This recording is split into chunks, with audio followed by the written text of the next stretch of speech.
امارت د اسلامي امارت مشرانو ته دا وایو چې ډېر دا پښتانه افغانان کښېنستل دا هغه غیرتمند پښتانه دي چې دلته تا ته په کور کې ځای درکړی و دلته تا ته په کلي کې ځای درکړی و نن دا پښتانه تا د پنجابي سره یو ځای په قفس کې اچولي دي بیا مې پر خولو لاس ورنیولی دی نو موږ د اسلامي امارتو مشرانو ته اعلان کوو چې فورا زموږ د دې مطالبې حل راوباسئ که سرکار پاکستان پر لار نه درسره ځي یا مې دا وطن په خپله نیولی دی یا مې د پنجابي په زور نه دی نیولی یا مې د پنجابي په کومک نه دی نیولی نو بیا فورا اعلان وکړئ دا دروازه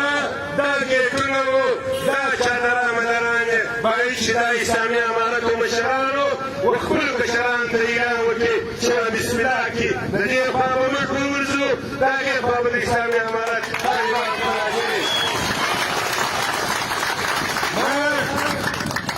د اسلامي امارتو مشرتابه ته وایو چې لږ واره پر دې ځای باندې سړي درته وویل چې پر میډیا راسه که یې ورسره منې هم پر میډیا راسه که یې نه ورسره منې هم پر میډیا راسه یو رقم پر میډیا نه یې راغلی نو موږ به اسلامي امارت وزیروالو ته دلته په چمن کې دي که په بهرن کې دي که په بولدک کې دي که په کندهار کې دي که په کابل کې دي و هغو ته موږ دا وایو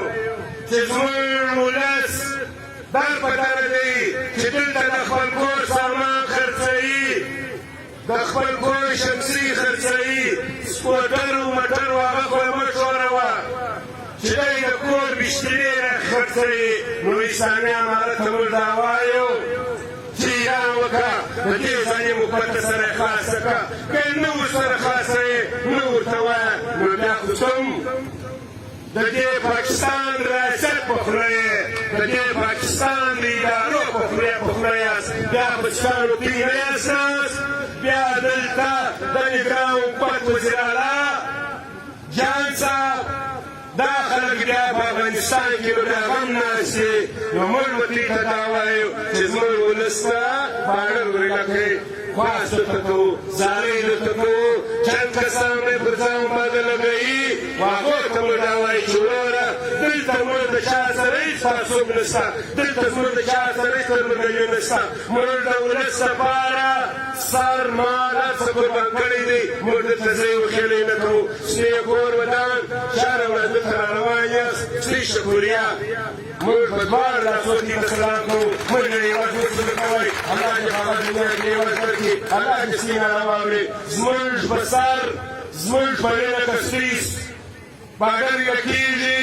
تی ته روزګار میلاویږي په والله بالله په لا اله چې اوس غږ وکړئ دلته دې ما راوځړئ کله پر سر ولي کله پر ژوند ولي دا ولس ته دې باډر ورکړي زه د دې خلکو قرباني یم